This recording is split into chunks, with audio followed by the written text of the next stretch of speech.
Bugün Azərbaycan xalqı 31 mart Azərbaycanlıların soyqırımı gününü hüzünlə qeyd edir. Ermənistan tərəfindən törədilmiş total etnik təmizləmə və insanlıq əleyhinə cinayətlərdən əziyyət çəkmiş Qərbi Azərbaycanlılar bu günü dərin kədərlə anır.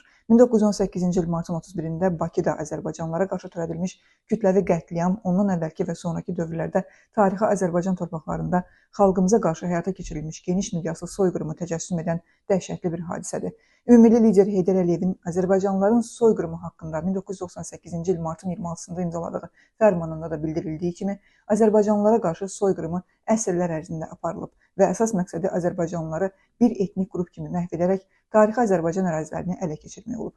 Erməni siyasi birlikləri, silahlı qrupları və daha sonra Ermənistan dövlət orqanları etnik nifrət və irqçi ideologiya zəminində Azərbaycanlılara qarşı sistematik soyqırımı siyasəti həyata keçirərək çoxsaylı yerlərdə kütləvi qətliamlar törətmiş, Azərbaycanlıları öz doğma yerlərindən zorla çıxarmış və onların mədəni irsini sistemli şəkildə məhv etmişdir. Azərbaycan xalqına qarşı soyqırımı aktları tarixi Azərbaycan torpaqlarının demək olar ki, bütün hissələrində törədilib. 1918-1920-ci illərdə Bakı, Şamaxı, Quba, Qarabağ, Naxçıvan, Lənkəran, İrəvan, Zəngəzur, Göyçə, Dərələyəz, Sürməli və digər bölgələrdə müsəlman əhalisinə qarşı kütləvi qırğınlar törədilib və etnik təmizləmə həyata keçirilib. Yüz minlərlə Azərbaycanlının öldürüldüyü soyqırımı aktları nəticəsində Ermənistan ərazisində vaxtilə əhalinin 80%-dən çoxunu təşkil etmiş Azərbaycanlılar artıq 1921-ci ildə həmin ərazidə etnik azlıq təşkil etməyə başladılar. 1948, 53, 87, 91-ci illərdə aparılmış etnik təmizləmə nəticəsində Azərbaycanlılar tamamilə oradan qovulublar. Hazırda Ermənistanda bir nəfər də olsun Azərbaycanlı qalmayıb. Ermənistanın 1991-94-cü illərdə Azərbaycan ərazilərinin 20%-ni işğal edərək orada çoxsaylı qətliamlar törətməsi, 800 min Azərbaycanlını oradan qovması, Azərbaycan mədəni irsini dağıtması soyqırımı siyasətinin tərkib hissəsidir. Təəssüf ki, Ermənistan öz məsuliyyətini etiraf edib, sülh, ədalət və barışığın əldə olunması üçün lazımi addımlar atmaq əvəzinə etnik nifrət və irqçiliyi təşviq edən siyasət həyata keçirir və sülhə zidd addımlar atır. Azərbaycanlılara qarşı insanlıq əleyhinə cinayətlər və terror aktları törətmiş Qaregin Müjde, Andranik Ozanyan, Drastamat Kanayan, Monte Melkonyan kimi ünsürləri şöhrətləndirir və nirdeizm kimi nasist ideologiyanı dövlət səviyyəsində təbliğ edir.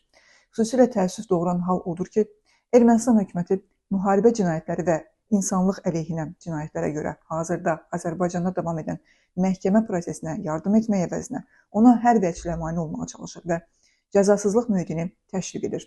Bundan başqa Ermənistan Qərbi Azərbaycanlıların qayıdış hüququna mane olmaqla irqçi siyasətini davam etdirir və soyqırımı yolu ilə yaratdığı monoetnikliyini qoruyub saxlamağa çalışır. Biz Ermənistan dövlətinin törətdiyi soyqırımı, etnik təmizləmə, insanlıq əleyhinə cinayətlər və müharibə cinayətlərinə görə məsuliyyətini etiraf etməyə və barışıq naminə zəruri addımlar atmağa çağırırıq. Ermənistan oradan qovulmuş Azərbaycanlıların təhlükəsiz və ləyaqətli şəkildə geri qayıtmasına şərait yaratmalı və dağıtdığı Azərbaycan mədəni irsini bərpa etməlidir.